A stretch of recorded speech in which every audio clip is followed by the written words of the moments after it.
HMPV भूताणु कौन एवं जानिबा एहार विवरणी आसंतु जानिबा एहार सर्विसेस खबर विषय। नूतन भूताणुर नाम हेउची एचएमपीवी तथा ह्यूमन मेटा निमो भाइरस। यह हेउची एक आरएनए भूताणु। यह स्वाइन फ्लू परी व्यापी थाए। एचएमपीवी लक्षण मध्य कोरोना महामारी परी। एहार लक्षण हेउची काश, ज्वर, नाक संक्रमण, गला जंत्रणा एवं निश्वास नेबारे असुविधा। 2 वर्षरू कम पिला माने, वृद्ध एवं दुर्बल रोग प्रतिरोधक शक्ति थिबा लोके एहा द्वारा अधिक प्रभावित होइथांती। आज्मा एवं फुसफुस रोगी ठारे एही संक्रमण शीघ्र व्यापी थाए। एचएमपीवी भूताणु ठारू किपरि दूर रही हेबो आसंतु जानिबा।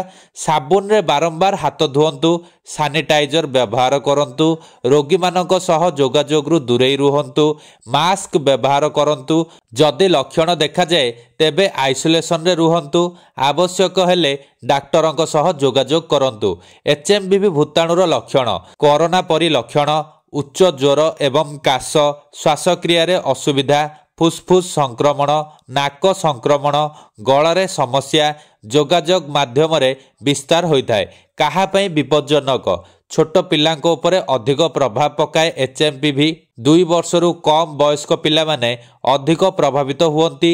आज्मा एवं श्वास रोग रे आक्रांत व्यक्तिंकर मध्य अधिक विपद रहिछि।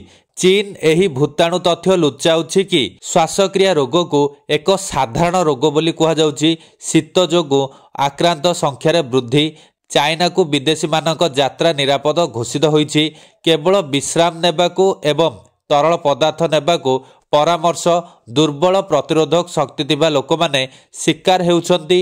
भूताणु संक्रमण को रोकिबा पई कोनोसी टीका नाही। एचएमपीवी भूताणु उपरे विश्व स्वास्थ्य संगठन केते सक्रिय? नूतन भूताणु उपरे नजर रखिबाकू दाबी। नूतन भूताणु परिवर्तन को मॉनिटरिंग करिबा दाबी। लोकंकु मास्क पिंधिबाकू परामर्श दिया जाइछि। वर्तमान विश्व स्वास्थ्य जरूरीकालीन परिस्थिति घोषणा होई नाही। चीन रो पड़ोसी देश रे भूताणु संक्रमण व्यापीबारे लागिछि। केउ देश रे ए पर्यंत एचएमपीवी भूताणु मिलुछि? Netherlands, Britain, Finland, Australia, Canada, America और चीन। एचएमपीवी संक्रमण पूर्वर होइछि कि कुहा जाउछि जे गत 6 दशंधि धरी एचएमपीवी भूताणु थिला। एही भूताणु प्रथमे नेदरलैंड रे 2001 रे चिन्हट होइथिला।